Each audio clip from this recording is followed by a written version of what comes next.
Assalamualaikum anak-anak, semoga kalian semangat. Hari ini Ibu akan membahas soal-soal AKM yang ada di buku kalian pada halaman 54 sampai halaman 61. Mari anak-anak kita awali dengan membaca basmalah. Bismillahirrahmanirrahim. Pertanyaan pertama, penyakit gondok dan pencegahannya. Berilah tanda centang pada jawaban yang tepat. Jawaban dapat lebih dari satu berdasarkan teks berjudul penyakit gondok dan pencegahannya. Penyakit gondok dapat ditandai dengan adanya benjolan di leher. Bagaimana dampak penyakit gondok terhadap tubuh? Nah, berdasarkan bacaan yang kalian baca, ya, kita bisa memilih jawaban yang tepat, yaitu yang pertama, nyeri di bagian leher. Ini ya, tepat. Berhenti bernapas, ini tidak ada di bacaan yang kalian baca. Sulit menelan ada di paragraf, ya. Di sini ayah mengalami sulit menelan, ya. Baru suara hilang ada juga di bacaan yang kalian baca. Terus kita lanjut kepada pertanyaan kedua. Berdasarkan teks berjudul penyakit gondok dan pencegahannya, hubungkan pernyataan dengan fokus isi teks yang tepat. Hubungkan dengan menarik garis. Gondok adalah kondisi ketika terdapat benjolan di bagian leher akibat kelenjar tiroid yang membesar. Ini adalah pengertian gondok. Ya, tinggal kita tarik garisnya ya. Kita hubungkan dengan fokus isi teks. Tubuh yang kekurangan yodium dapat menyebabkan kelenjar tiroid bekerja lebih keras. Ini adalah penyebab gondok. Kita hubungkan anak-anak. Mengonsumsi makanan beriodium dalam jumlah yang cukup dapat mencegah penyakit gondok. Ini adalah pencegahan gondok.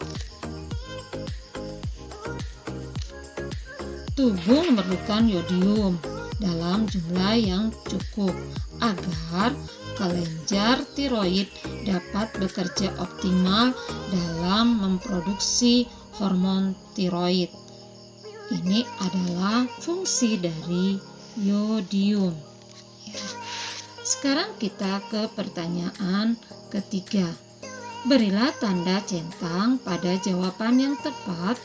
Jawaban lebih dari satu berdasarkan teks berjudul penyakit gondok dan pencegahannya. Bagaimana cara mencegah gondok yang tepat? Meriksa diri ke dokter. Ini benar. Menjaga pola makan dan mengonsumsi makanan bergizi. Benar, dicentang ya. Mengonsumsi makanan yang mengandung yodium. Tepat. Ada di bacaan semua. Dan yang keempat, rajin berolahraga setiap harinya untuk menjaga kesehatan. Kalimat ini tidak ada di teks bacaan tersebut. Pertanyaan keempat, pilihlah salah satu jawaban yang benar berdasarkan teks berjudul penyakit gondok dan pencegahannya. Bagaimana penyakit gondok dapat menyerang manusia? Yang tepat adalah B. Ya, kelenjar tiroid pada tubuh yang kekurangan yodium akan bekerja lebih keras dan akhirnya membengkak. Jadi, jawaban yang tepat adalah B. Anak-anak, bacalah teks bau mulut si bubu ya, untuk menjawab soal nomor 5, 6, dan 7. Pertanyaan nomor 5. Berilah tanda centang pada jawaban yang tepat. Jawaban lebih dari satu berdasarkan teks berjudul Bau Mulut Si Bubu. Apa yang menyebabkan mulut bubu si buaya bau? Ya, bakteri yang menumpuk di sela-sela giginya. Ini benar. Kalian centang. Bubu malas menyikat gigi setelah makan. Ini juga tepat. Gigi bubu tajam dan kuat. Ini kurang tepat. Mulut bubu sangat besar. Ini juga tidak tepat. Jadi yang tepat ini yang bakteri yang menumpuk pada sela giginya dan bubu malas menyikat gigi setelah makan. Pertanyaan ke-6, pilihlah satu jawaban yang benar. Pada awal cerita, bubu sombong karena giginya kuat dan tajam dan tidak mau menyikat gigi. Akan tetapi, setelah di akhir cerita, ia berubah pikiran. Apa yang membuat bubu berubah pikiran? Nah, dari pilihan ini, C adalah jawaban yang paling tepat. Bubu merasa malu dan terganggu oleh karang dan kotoran di giginya. Anak-anak, kita ke pertanyaan 7. Berilah tanda centang pada pernyataan yang merupakan bukti bahwa bubu memiliki teman-teman yang memperhatikan kepadanya. Jawaban lebih dari satu. Tidak lupa mereka pun mengajak bubu untuk bergabung. Ya, ini tepat ya, dicentang. Nili menemukan bubu yang wajahnya murung. Ya, ini tepat. Sontak bau kaget dan hampir pingsan karena bau mulut bubu yang menyengat. Ini tidak tepat. Bau-bau bertanya, kapan terakhir kali kamu sikat gigi bubu? Ini tepat ya. Ini merupakan ungkapan perhatian kepada si bubu. Sekarang kita baca literasi mengenal tiroid untuk bisa menjawab pertanyaan nomor 8, nomor 9, dan nomor 10. Pilihlah satu jawaban yang benar berdasarkan infografik mengenal tiroid. Mengapa kelenjar tiroid memiliki peran penting dalam tubuh anak-anak? Dari pilihan ini, D adalah jawaban yang tepat. Kelenjar tiroid memproduksi hormon tiroid yang memiliki peran penting pada perkembangan otak dan tumbuh kembang anak. Untuk pertanyaan 9, teks berjudul Penyakit Gondok dan Pencegahannya, cerita berjudul Bau Mulut Si Bubu, dan infografik mengenal tiroid diikat oleh tema yang sama, yaitu kesehatan. Apakah ilustrasi dari ketiga teks tersebut sudah sesuai dengan isi teks? Jelaskan jawabanmu. Anak-anak, perhatikan jawaban yang Ibu berikan. Ilustrasi penyakit gondok dan pencegahannya, di dalam itu adalah gambar pembengkakan leher sehingga menyebabkan penyakit gondok, dan juga berisi tentang bagaimana pencegahan penyakit gondok. Jadi, ilustrasi dan isi teks bacaan sudah sesuai. Untuk bau mulut si bubu itu menggambarkan si buaya yang bermain riang dengan temannya. Tetapi dalam isi ceritanya tentang bau mulut si buaya atau si bubu yang tidak rajin menyikat gigi. Jadi, ilustrasi dan isi teks kurang sesuai. Untuk ilustrasi infografik mengenal tiroid, Di dalam bacaan menggambarkan letak dan bentuk kelenjar tiroid yang berisi informasi tentang tiroid, sehingga ilustrasi dan teks sudah sesuai. Nah, inilah penjelasan dan alasan yang perlu kalian ketahui. Untuk nomor 10, berilah tanda centang pada jawabanmu berdasarkan teks berjudul penyakit gondok dan pencegahannya, bau mulut si bubu, dan infografik mengenal tiroid. Apa saja pengetahuan baru yang kamu peroleh? Yang pertama, rajin menyikat gigi dapat mengurangi bau mulut. Ya, ini benar. Ini berada di bacaan bau mulut si bubu. Garam yodium dapat mencegah penyakit gondok. Ini juga benar karena ada di teks penyakit gondok dan pencegahannya. Hormon tiroid hanya diperlukan oleh anak-anak. Ini tidak tepat, jadi kalian tidak perlu centang.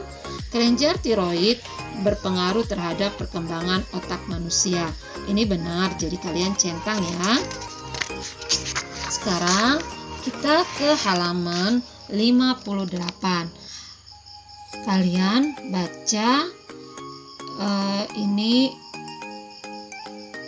puisi Mendung Tak Jadi Penghalang karya Lili Nurhuda.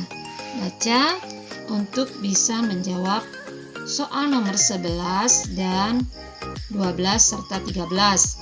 Ya. Soal nomor 11 berdasarkan puisi berjudul Mendung Tak Menjadi Penghalang, berilah tanda centang pada pernyataan yang sesuai dengan isi puisi. Ya, pernyataannya, langit mendung saat tokoh aku akan berangkat sekolah. Ya, benar ya, ada di bacaan puisi tersebut. Baru, hujan membuat tidak bersemangat untuk berangkat sekolah. Ini salah ya, salah. Jadi kalian tidak usah centang ya. Ya, ini benar kalian centang.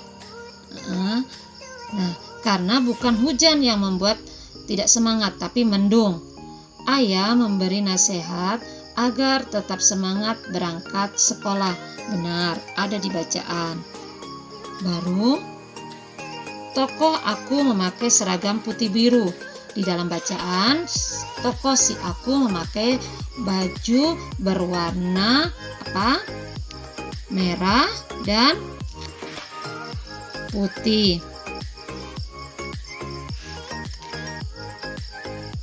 Baik, kita lanjut ke pertanyaan 12. Berilah tanda centang pada jawaban yang tepat. Jawaban dapat lebih dari satu berdasarkan puisi berjudul Mendung Tak Jadi Penghalang. Apa yang dilakukan oleh tokoh aku ketika akan berangkat sekolah? Saat cuaca mendung, termenung menatap langit. Ya, benar. Ada di bacaan. Ini kalian centang. Membantu ibu menyiapkan sarapan. Di bacaan tidak ada membantu, tetapi si tokoh hanya melihat ibu yang sibuk menyiapkan sarapan. Jadi tidak tepat, tidak perlu dicentang. Membawa payung saat pergi ke sekolah. Iya, di bacaan ada tak lupa ku bawa payung mungilku. Jadi kalian centang ini. Terus nomor yang selanjutnya, membungkus buku-buku menggunakan plastik. Ya, ada kubungkus buku yang kubawa dengan plastik. Ya, ini dicentang. Terus berilah tanda centang pada jawaban yang tepat. Pada jawaban kalian pilih lebih dari satu berdasarkan puisi Mendung Tak Jadi Penghalang. Cuaca mendung tidak menyurut semangatku untuk sekolah. Ini benar. Langit yang mendung menjadi penghalang untuk berangkat bekerja. Si tokoh tidak bekerja, tapi si tokoh sekolah. Tetap berangkat ke sekolah meskipun langit sangat mendung. Ini benar. Kalian centang. Mendung tidak menjadi penghalang bagi hujan untuk segera turun. Ini tidak ada ya bacaannya, jadi tidak usah dicentang. Nah, anak-anak, kalian baca tentang bacaan awan Arcus untuk bisa menjawab pertanyaan 14, 15, 16, dan 17. Pilih satu jawaban yang benar.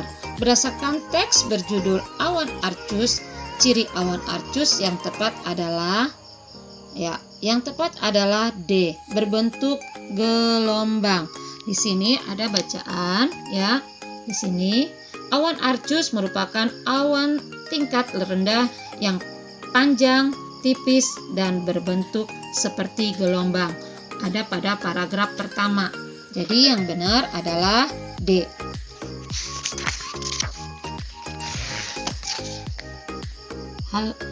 Soal nomor 15. Berdasarkan teks berjudul Awan Arcus, berilah tanda centang pada pernyataan yang sesuai dengan isi teks. Jawaban kita pilih lebih dari satu. Awan Arcus sering muncul di wilayah Aceh.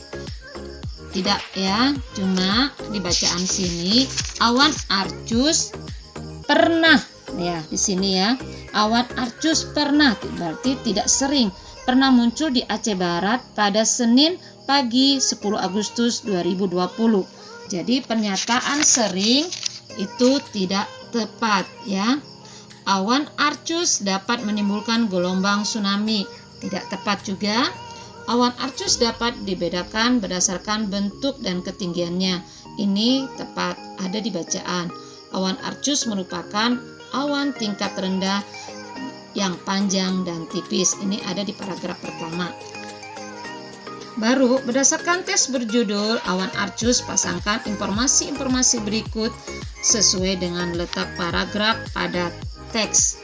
Awan Arcus dapat menimbulkan angin kencang dan hujan lembab. Ya, ini ada di paragraf ketiga. Ya, kita hubungkan. Ini ada di paragraf ketiga. Ya.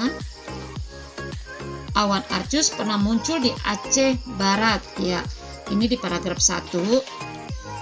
Awan Arcus awan Arcus terbentuk saat ada aliran udara dingin dari langit mencapai tanah.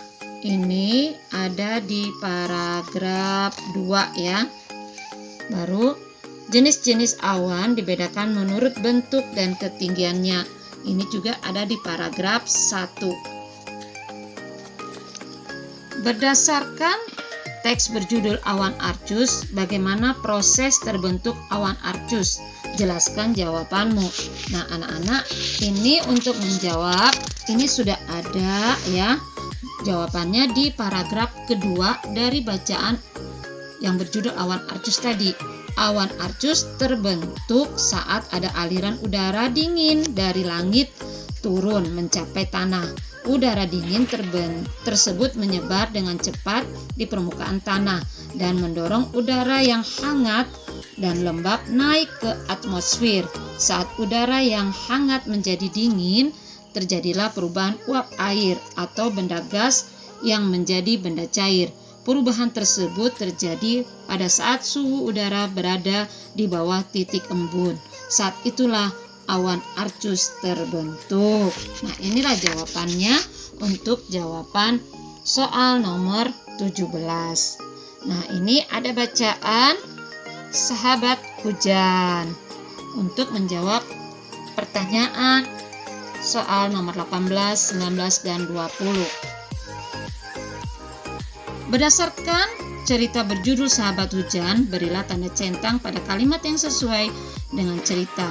Jawaban lebih dari satu. Andin merasa senang saat hujan turun. Bukan Andin yang merasa senang, tapi siapa tadi yang kita baca? Si Salwa. Ya, berarti ini tidak sesuai.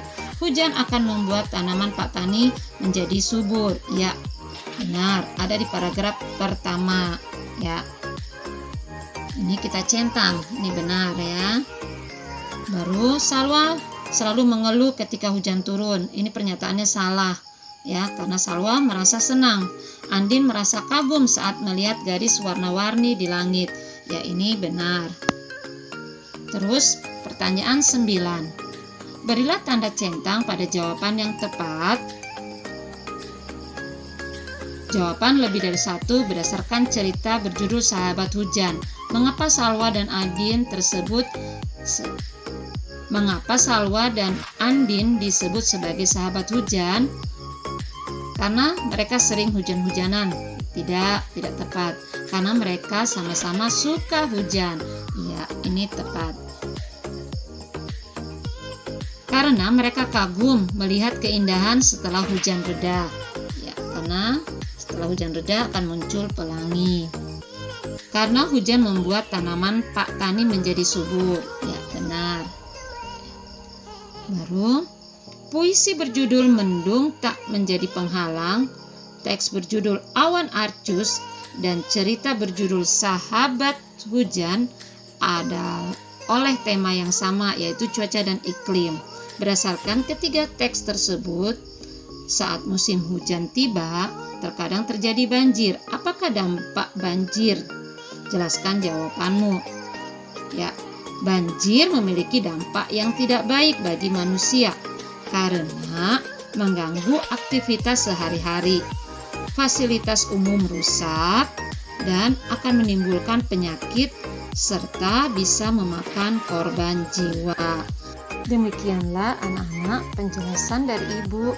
Semoga bermanfaat. Wassalamualaikum warahmatullahi wabarakatuh.